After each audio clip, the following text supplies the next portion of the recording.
Bien, mis hermanos, como les decía a modo de introducción, es importante entender que el matrimonio siempre ha estado, como por ser un diseño hecho por Dios, siempre ha estado bajo ataque. Como este diseño ha sido dado por Dios, no es extraño que sea constantemente atacado por Satanás y se convierta para cada uno de los creyentes en un campo de batalla. Es bien recordar a modo de introducción, mis hermanos, que el matrimonio cristiano o el matrimonio como tal es instituido como un pacto sagrado que refleja el amor inquebrantable de Cristo por su iglesia. Y como tal, no está exento de enfrentar desafíos que puedan atacar o erosionar su esencia divina.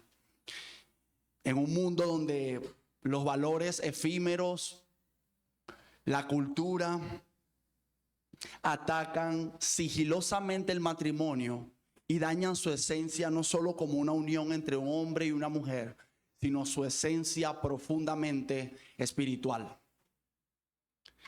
Estos adversarios, como lo vamos a ver más adelante, que a veces se disfrazan de indiferencia, egoísmo, distracciones aparentemente sutiles, intentan desviar el llamado que tienen cada uno de los matrimonios a ser un testimonio vivo de la gracia, perdón y entrega mutua. Reconocer y confrontar estos enemigos solo se puede hacer en dependencia de aquel que sustenta todas estas relaciones con un propósito eterno. Podemos observar, mis hermanos, que en nuestra época, observando estas amenazas que vamos a ver ahorita a continuación, si no las identificamos ni las tratamos con la palabra de Dios, esto puede debilitar las bases más sólidas, no solo de esta alianza sagrada, sino como lo hemos visto en muchos países progresistas. Esto ha atacado las bases más sólidas de las sociedades. Matrimonios centrados en el yo, matrimonios centrados en mi felicidad particular, matrimonios centrados en lo que el mundo define que es el matrimonio y no definido por la palabra de Dios. Si no atacamos estos enemigos que vamos a ver hoy, mis hermanos, nuestras sociedades se van a debilitar cada vez más y nuestras iglesias también. Entonces quiero, mis hermanos, que podamos ver en primer lugar cuáles son estos enemigos mortales para el matrimonio. Y poder no solo hacer una identificación o un checklist en nuestra mente y decir, oh, no estoy viviendo en esto, o sí, sino ver cómo la palabra de Dios puede informarme de cómo sutilmente estos enemigos se van metiendo en nuestras vidas y cómo puedo yo entonces someterme a la palabra para que ella pueda guiarme en cada uno de estas luchas. Amén. Y en primer lugar quiero decir que el primer enemigo mortal de un matrimonio es el descuidar los fundamentos. Y déjame decirte que este enemigo es el que merece el primer lugar de la lista. Porque el primer problema o el primer enemigo que podemos ver es descuidar los fundamentos bíblicos del matrimonio. La Biblia deja claro que el matrimonio es una institución decretada y creada por Dios y que tiene el propósito de glorificar a Dios y de exhibir algo de Dios mismo. El gran misterio del matrimonio es que es una relación pactual del esposo con su esposa. Es un retrato de la relación pactual de Cristo y su iglesia. El matrimonio es de Dios, es sobre Dios y es para la gloria de Dios. Si descuidamos este fundamento esencial, todo lo demás, hermano, en nuestro matrimonio será socavado. Si no somos capaces de comprender correctamente cómo un esposo y una esposa deben relacionarse, cómo deben tomar sus roles que Dios le entregó a cada uno y cómo deben buscar darle la gloria a Dios en cada uno de esos roles, mis hermanos, vamos a ver, como les decía, en detrimento no solo nuestra iglesia, primeramente la iglesia de Cristo, sino también nuestra sociedad entera. Podemos ver hoy que se le quiere llamar matrimonio a cualquier tipo de unión, se le quiere llamar matrimonio incluso a personas del mismo sexo, dándose en supuesta unión matrimonial, una aberración total a la palabra de Dios. Y nosotros podemos ver que como si se socava el diseño y su propósito y la gloria del Dios en ese diseño, se socava, se daña todo lo demás. Estas sociedades actualmente se han ido en detrimento porque han olvidado el fundamento del matrimonio, que el matrimonio no es solo una unión entre un hombre y una mujer, sino es un pacto sagrado que refleja tras de sí una verdad espiritual profunda, que es una unión centrada en Cristo y su iglesia, un reflejo viviente del evangelio de Cristo. El matrimonio que se fundamente en cualquier otra cosa es un matrimonio fundamentado sobre arena. Por eso es el primer enemigo mortal del matrimonio. Dice la escritura en Efesios 5, 31, 32. Por eso el hombre dejará a su padre y a su madre y se unirá a su esposa y los dos llegarán a ser un solo cuerpo. Y el apóstol Pablo revela acerca de qué trata eso y dice, este es un misterio profundo. Hablo de Cristo y de la iglesia.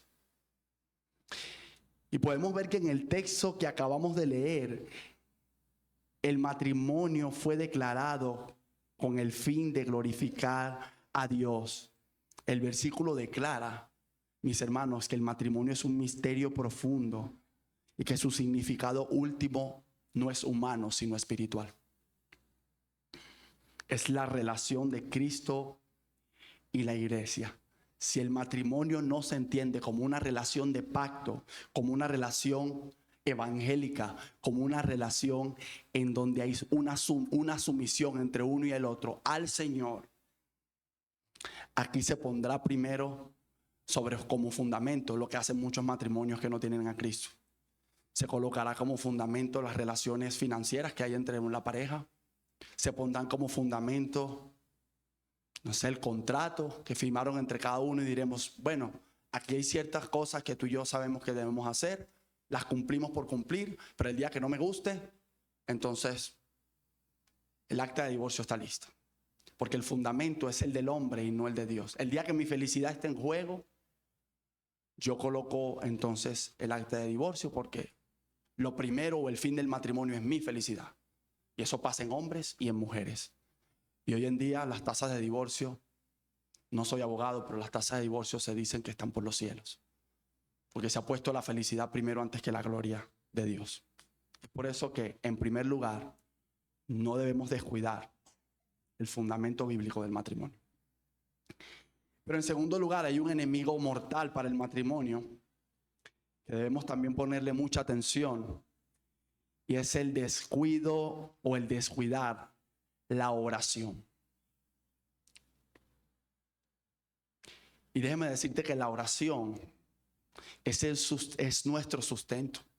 La oración es el medio a través del cual alabamos al Señor, expresamos nuestra gratitud, confesamos nuestro pecado. Y sin ella nosotros realmente, a nivel individual y a nivel matrimonial, no podemos florecer. La oración como pareja es esencial para mantener el vínculo matrimonial unido, depender cada uno junto con su esposa o su esposo, estar conectados dependientemente de la gracia de Dios. Al arrodillarnos en oración como esposo y esposa, estamos mostrando que estamos buscando sabiduría, ayuda, necesidad constante de que si queremos que nuestro matrimonio crezca, va a depender enteramente del Señor. Cuando la oración cesa, si descuidamos esta área, la pareja le está diciendo algo al Señor. Este matrimonio depende de nosotros. Y salen las frases del mundo y empiezan a meterse en la mente de muchos creyentes. Sigue tu corazón. Haz lo que tu corazón te dicte. Empiezan los consejos de otras personas que no tienen a Cristo a sobrepasar sobre el consejo de Dios y la dependencia de Él. ¿Cómo te sientes en ese matrimonio? Oh, tengo luchas. Bueno, para eso está el divorcio, salte de eso. Nada, vamos al trono de la gracia. Porque le estamos diciendo indirectamente al Señor, por más creyentes que seamos, esto depende de mí. Por eso el descuidar la oración se vuelve como una dosis que va poco a poco de un veneno mortal en un matrimonio. Quizá la primera gota no te mata, quizá la segunda tampoco. Pero cuando abras a la luz de la palabra tu matrimonio y a la luz de la oración, podrás ver que quizá tu matrimonio está infestado de veneno. La ausencia de oración es el gran enemigo, decían algunos, del matrimonio. Dice Efesios en 6:18, orad en todo tiempo, con toda oración y súplica en el Espíritu, y velad en ello con toda perseverancia y súplica por todos los santos. Y si bien podemos saber en el contexto que no está hablando de la oración en pareja o matrimonial, el contexto de Efesios nos habla sobre la unidad del matrimonio y la importancia de la oración en particular en la vida cristiana. Por tanto, es sano poder inferir que la oración en pareja es una extensión natural de la oración individual y un medio para fortalecer y dar mucho más riqueza a la relación matrimonial. Por eso descuidarla es tan grave, mis hermanos. Pero en tercer lugar, quisiera decirte que otro enemigo mortal para las relaciones matrimoniales o para el pacto matrimonial es el descuidar la comunidad. Otro gran enemigo que podemos ver para los matrimonios el día de hoy, particularmente el matrimonio entre creyentes, es la falta de comunidad entre la iglesia local. Satanás ama cuando él puede obligar a alguien a retirarse de la iglesia. Cuanto mejor pueda alejar a una pareja o a toda una familia. Cuando un matrimonio se va de la iglesia o incluso se retira para solo hacer lo mínimo, está dejando el lugar donde se supone que deben haber matrimonios saludables y moldeados por la gracia de Dios, donde pueden adorar juntos, codo a codo, donde encontrarán amigos ante quienes pueden abrir sus matrimonios para que ellos así puedan ver y diagnosticar entre sí sus propias luchas. El matrimonio, escucha esto, florece en el contexto de la iglesia local y por el lado negativo, el matrimonio se marchita fuera del contexto de la iglesia local. Fuimos hechos para relacionarnos, mis hermanos. Nuestro Dios, que es rico en misericordia, se relacionó con nosotros, no teniendo necesidad, y nos creó a su imagen para relacionarnos no solo con nuestro cónyuge. A veces la cultura presiona a muchos matrimonios, y hay hombres o mujeres que ceden. Dicen, bueno, es que yo fui criado de cierta manera. Yo con mi esposa estoy bien y con mi marido estoy bien. Yo no soy de ese tipo de personas de estar tratando mucho, ni de estar contándole mi vida a los demás. Esa no fue la forma en que a mí me criaron. Bueno, hermano, hermana, si fue la forma en que no te criaron, lamentablemente la palabra tiene otra cosa que decir.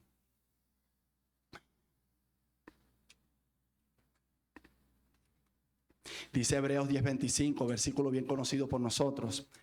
No dejando de congregarnos como algunos tienen por costumbre, sino exhortándonos unos a otros, y tanto más cuando veis que el día se acerca. Este versículo, como bien sabemos, destaca la importancia de la comunidad cristiana y la necesidad de congregarnos y exhortarnos unos a otros. El versículo nos recuerda que la iglesia local es un lugar vital, central para el crecimiento espiritual y para el fortalecimiento del vínculo entre creyentes, no solo con Dios, sino entre ellos. Si vemos que la iglesia es así de vital según la palabra de Dios, ¿por qué como matrimonios descuidaríamos esto? Preguntémonos. A veces las luchas de algunos matrimonios en nuestro contexto de iglesia local, a veces no es por el descuido de la oración. A veces no es por el descuido de lo que acabamos de ver, del fundamento bíblico del matrimonio. Tienen bien las nociones, entienden su rol, lo cumplen. A veces muchas de las luchas son porque son matrimonios cerrados. Matrimonios en donde no, nada más nuestras luchas las sabemos nosotros. Y es un disfraz claro para el orgullo. No, yo no puedo abrirme con nadie. Nuestros problemas matrimoniales no podemos decírselo a nadie. ¿Qué dirán de nosotros? Si nuestros hermanos o nuestras hermanas saben que tenemos esta lucha como matrimonio. Y allí se queda en el núcleo de la pareja. Y en buen criollo. Y tragan grueso, tragan amargo, día a día. No se abren con nadie. Eso da espacio a muchas cosas, mis hermanos. Más allá de descuidar la comunidad, da espacio a la amargura, a la intranquilidad, a la falta de verte reflejado en otro o en otra y decir, mi hermano, mi hermana, ustedes viven esto en su matrimonio, y te digan, sí, yo también. Podemos ayudarnos con la palabra, podemos crecer juntos. A veces con solo hacer eso, no digo que sea sencillo, pero es un llamado de la palabra. A veces con hacer eso muchos matrimonios dicen, me siento aliviado de parte de Dios porque he encontrado dos compañeros de batalla. Si descuidamos esto, hermano, yo creo que más allá de tener buen conocimiento teológico acerca del matrimonio, muchos matrimonios pueden perecer.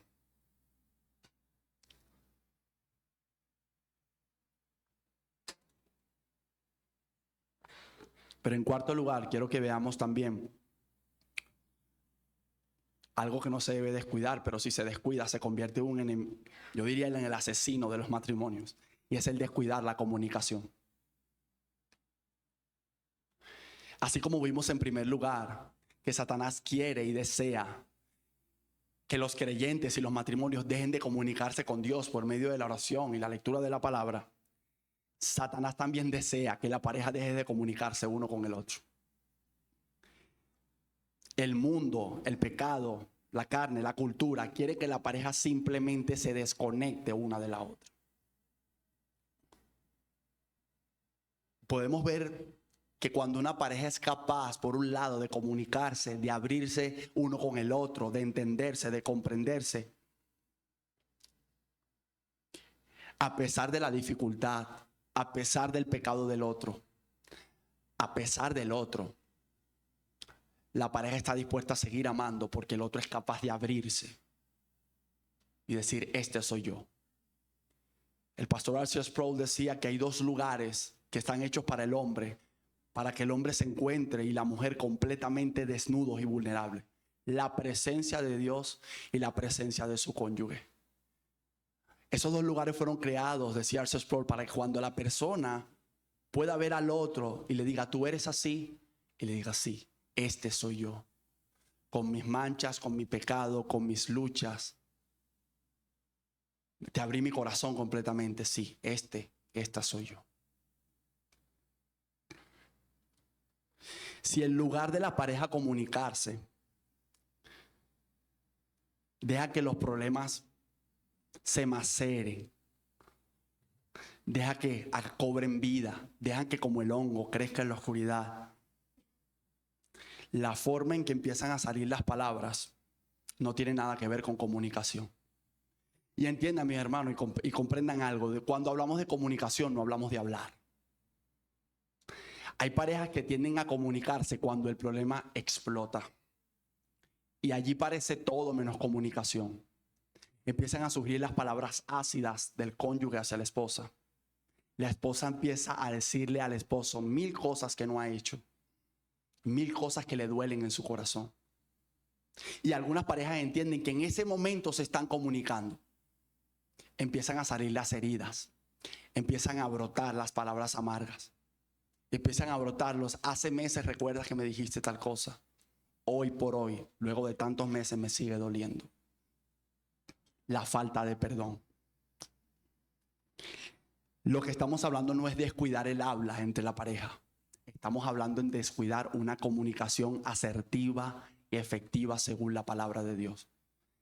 Si decimos, hablen verdad cada uno con su hermano, con el primero que deberíamos hablar verdad, con nuestro cónyuge. Al primero que deberíamos reflejar el evangelio es a nuestro cónyuge. Si lo amamos, por supuesto los esposos aman a sus esposas. Por supuesto las esposas aman a sus esposos. Pero no queremos que ni uno ni el otro perezcan en su pecado, ¿cierto? Eso lo primero es una comunicación asertiva entre marido y mujer. Y sigo en Efesios, dice la palabra en Efesios, 4:29, ninguna palabra corrompida salga de vuestra boca, sino que la que sea buena para la necesaria edificación, a fin de dar gracia a los oyentes.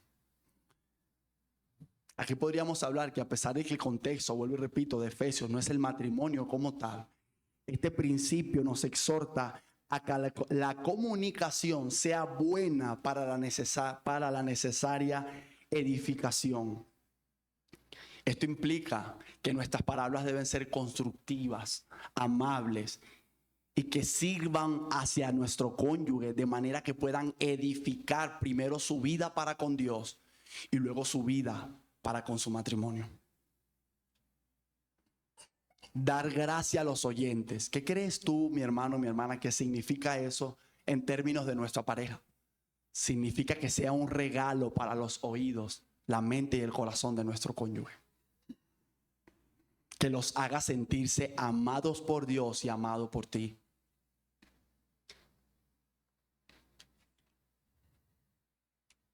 La comunicación es asertiva y según la palabra en la pareja permite compartir las alegrías, las tristezas y las luchas de la vida.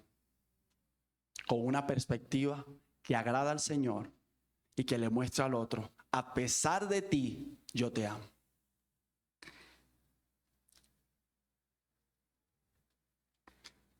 Pero así como vemos también un enemigo mortal como la comunicación, la falta de comunicación, descuidarla.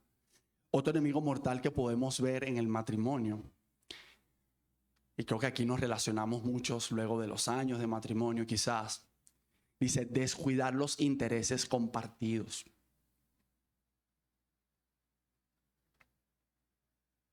Cuando una pareja tiene citas, es raro para ellos, o se vuelve raro para ellos encontrar que no tienen nada en común, que tienen pocos intereses compartidos.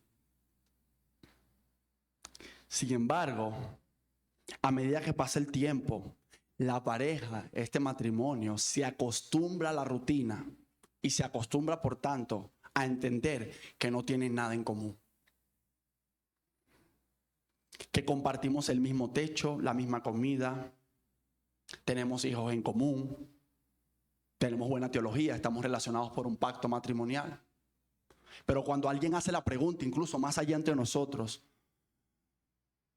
alguien le hace la pregunta a ese matrimonio, ¿qué les gusta? Se ven a la cara. Vamos a preguntarle qué le gusta a él. Bueno, a mí me gusta el cine, las películas, esto, pasar tiempo en un libro. ¿Y a ti? Todo eso que a él no le gusta, todo eso que a él le gusta, a mí no me gusta. Wow. Y podemos ver eso, quizás reírnos o verlo con sutileza. Pero créanme que eso está escrito, por decirlo de alguna manera, en muchas sentencias de divorcio. No, pasamos de un buen tiempo, nos gustaba un café, le dejó de gustar el café, le dejó de gustar esto, le dejó de pasar tiempo conmigo. El tiempo de él era en el sillón con un control de televisión, el mío era en la cocina. Y así no pasaron 15 días, así pasaron 20 años. Ya llegábamos a casa, era hola, hola, hasta mañana, chao. Se acuesta más tarde que yo, trabajando. En la mañana, buenos días, estoy cansado, estoy cansada. Y así fue el asesino silente en el matrimonio. ¿Qué vamos a hacer hoy? No tengo ganas de hacer nada. Yo quiero salir, sal sola. Yo no puedo, no quiero. Y así, la pareja que hace 20 años se amaban y decían, no puedo separarme de ti. ¿Te gusta ir a ver la noche? Yo quiero ver la noche. ¿Te gusta ver el día? Yo quiero ver el día. Tenían todo en común. ¿Te pareces tanto a mí? Dice una canción. Ya no nos parecemos en nada. Algunos se preguntan incluso en su lecho matrimonial, ¿qué te vi yo a ti? No podemos llegar hasta ahí, mis hermanos. Fíjense cómo dice la palabra en Eclesiastés 4, 9, 10. Mejores son dos que uno, porque tienen mejor paga de su trabajo. Porque si cayeren, el uno levantará a su compañero, pero ay del solo, que cuando cayere no tendrá segundo que lo levante. Y vuelvo y repito, quizá podemos decir, hermano, ¿dónde está en ese versículo hablando de intereses compartidos? El versículo no está abordando los intereses compartidos, pero sí aborda algo fundamental para nuestros matrimonios. Y es que la compañía y la colaboración es un principio fundamental que sustenta toda relación. Mejores son dos que uno, que resalta eso en este versículo. El valor de la unión. Cuando una pareja hace algo o tiene algo en común por lo que trabajar, se fortalece su unión y su sentido de equipo. Y en sentidos bíblicos se fortalece la idea o el diseño de que somos una sola carne. Tiene mejor paga de su trabajo. ¿Por qué? Porque no solo hablamos de que un matrimonio lleva las cargas juntos, sino que también cuando hacen algo juntos, lo disfrutan.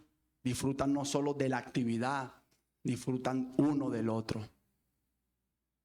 Hay personas, por ejemplo, que a ambos les gusta el cine, marido y mujer, y por casualidad o cosas que Dios permite, van un día al cine solos y dicen, no es lo mismo.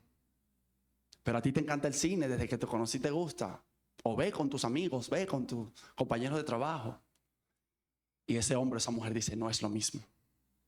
Porque sin su cónyuge esa actividad pierde todo sentido, pierde todo interés. A veces pasamos esto por alto, porque damos nuestros matrimonios por sentados, me incluyo.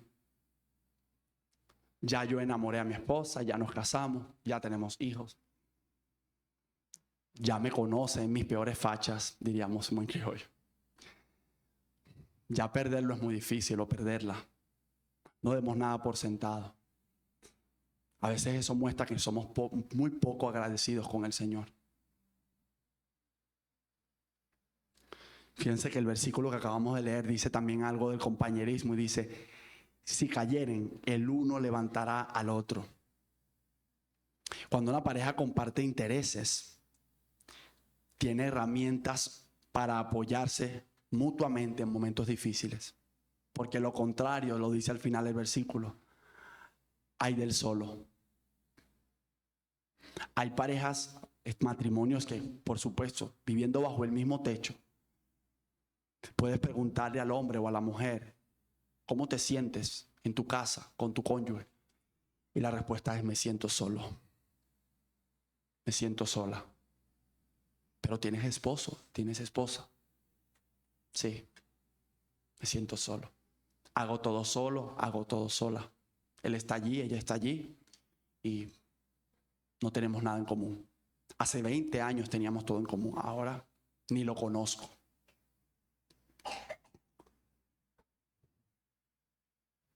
Como hemos visto hasta ahora, hay enemigos muy silenciosos para nuestros matrimonios.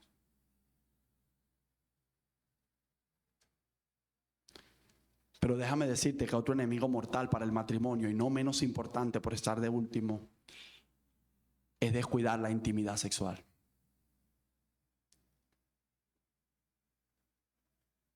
Dios fue bueno en proveer el misterioso regalo de la vida sexual al hombre y a la mujer en sagrado matrimonio de una manera especial. Decían algunos que la sexualidad, la relación sexual es el pegamento íntimo de la pareja, porque es allí donde hay una entrega de una manera total entre hombre y mujer. Hay una confirmación del pacto, del día en donde dijeron, sí, me someto a ti, Señor, y quiero amar a este hombre y a esta mujer por siempre. La vida sexual es continuar diciendo ese sí a esa persona todos los días. Sin embargo, por el ajetreo de la vida, el cansancio de todos los días, las luchas internas del corazón, de nuestros corazones, muchas veces podemos descuidar esta área y nuevamente darla por sentado. Y mientras por un lado descuidamos esta área, por otro lado, las Escrituras nos advierten que descuidar esta área es ponernos al frente del campo de tiro de Satanás.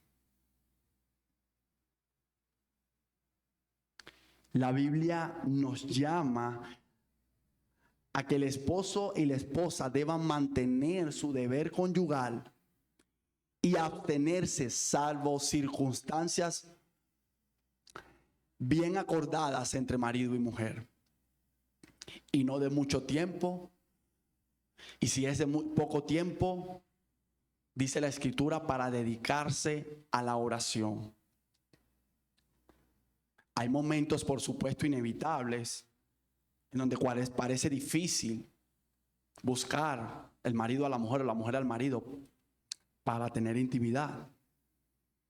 Pero si bien es difícil, como todo en un mundo caído, la Biblia no nos llama a descuidarlo. Descuidar esto no es descuidar cualquier cosa, es descuidar un regalo hermoso del Señor para nuestra vida matrimonial. Mira cómo lo dice primero a los Corintios, en su capítulo 7, verso 3-5. El marido cumpla su deber conyugal y asimismo la mujer con su marido. La mujer no tiene potestad sobre su propio cuerpo, sino el marido. E igualmente el marido tampoco tiene potestad sobre su propio cuerpo, sino la mujer. No os privéis mandamiento el uno del otro, a no ser por consentimiento mutuo y por un tiempo para dedicarse a la oración. Y no lo deja hasta allí. Y volved, mandamiento, a juntaros pronto, razón para que no os tiente Satanás a causa de vuestra incontinencia. Fíjense que el apóstol Pablo usa la palabra deber conyugal. Es algo que no solo no siento, es un llamado también de Dios a cumplirlo y más allá de cumplirlo, a gozarlo, porque es un regalo de Él para nosotros. No lo hacemos por carga, sino porque nos alegramos en ese regalo y nos alegramos en el Dios que nos lo regaló.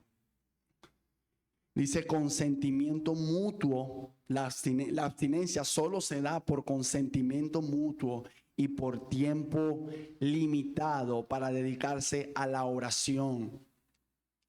La Biblia a veces hasta explícita diciendo este término, dedicarse a la oración, porque podríamos quitarle dedicarse a la oración y muchos agregarían otras cosas. Para dedicarse a 2 puntos.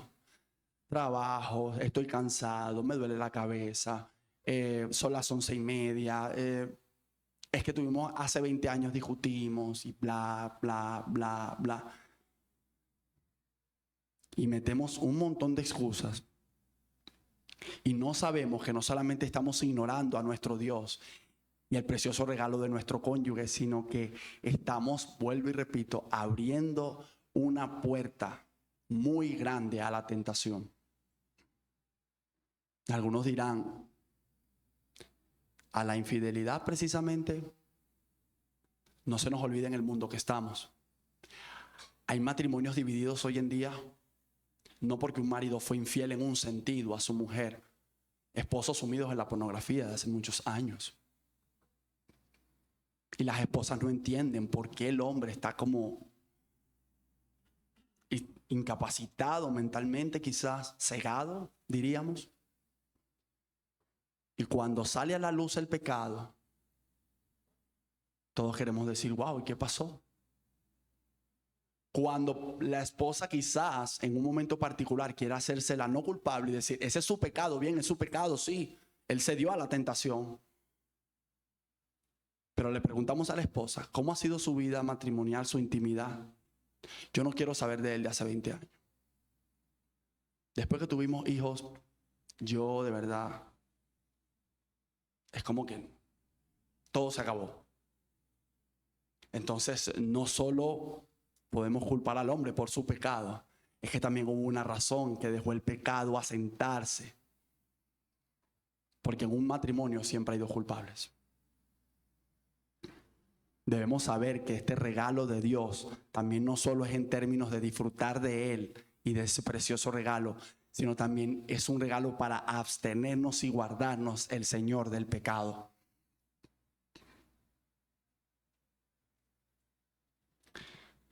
Y a modo de conclusión, déjame decirte, mi hermano, mi hermana, que viendo todos estos enemigos del matrimonio, si bien nosotros sabemos que Satanás no tiene el poder total sobre todas las cosas, por supuesto que no.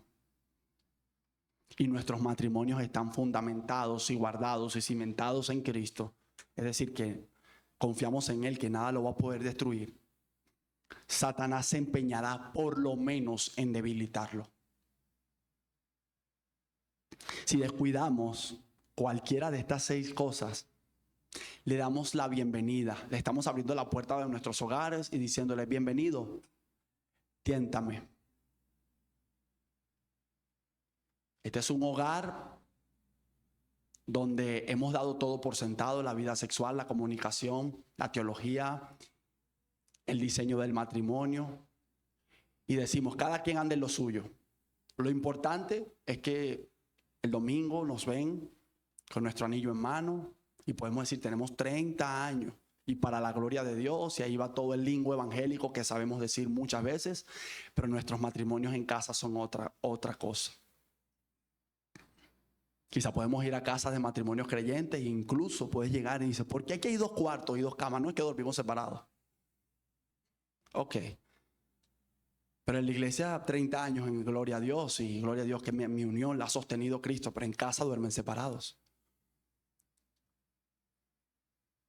Esto no son las películas de Hollywood, mi hermano, es la realidad que podemos estar viviendo el día de hoy. Y yo quiero que profundamente nos hagamos una introspección y un análisis, cada uno de nosotros, esposos a nuestros matrimonios, esposas a sus matrimonios. Y quizá a modo de recomendación, no tienes por qué hacerlo hoy, pero sería bueno cada uno poder, a la luz de estos principios, ver cómo estos enemigos, analizarlo en nuestras casas, cada uno de nosotros, con nuestro cónyuge, cómo han ido sutilmente metiéndose en nuestros matrimonios, cómo le hemos dado cabida y cómo podemos atacarlos a la luz de la palabra, para que el día de mañana no digamos nos tomaron por sorpresa. Yo deseo, mis hermanos, que el Señor sea el sostén de nuestros matrimonios. Yo deseo que Él pueda a cada uno de nosotros impactarnos con esto hoy en el corazón. Y vuelvo y repito, no dar por sentado a nuestro cónyuge, sino decir cada vez que lo tenemos allí y tener la oportunidad para ejercer cada uno de los llamados que Dios nos ha dado con nuestra pareja. Poder decir, gracias, Señor, porque yo no merezco a mi cónyuge. No te merezco a ti, ni merezco este regalo. Amén.